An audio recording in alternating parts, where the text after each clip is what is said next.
এই দেখো আমাদের বাড়ির সামনের অবস্থা, দেখো এই দেখো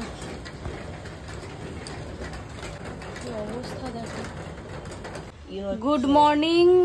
আর গুড মর্নিং কি, আমি তো গুডের কিছু দেখতে পাচ্ছি না। আজকে সকালবেলাতে দেখালামই তোমাদের অবস্থাটা, এত পরিমাণের জল জমেছে, পুরো পুকুর হাঁটু জল আমাদের বাড়ির সামনে।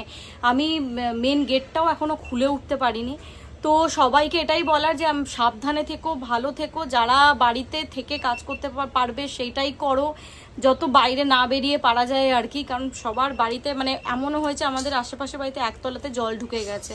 আমাদের অফিসের যে সামনে যেখানে আমার পুজো হয়েছিল সেখানটাও হাফ জল অলরেডি ঢুকে গেছে। ভোর থেকে আমাদের কারেন্ট নেই, তাই আজকে ব্লগও পোস্ট করতে পারিনি।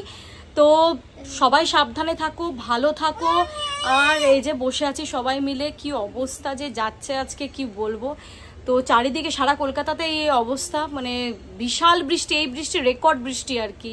জীবনে এই বৃষ্টি সত্যি আমি কোনোদিনও আমার এই জীবদ্দশায় দেখিনি।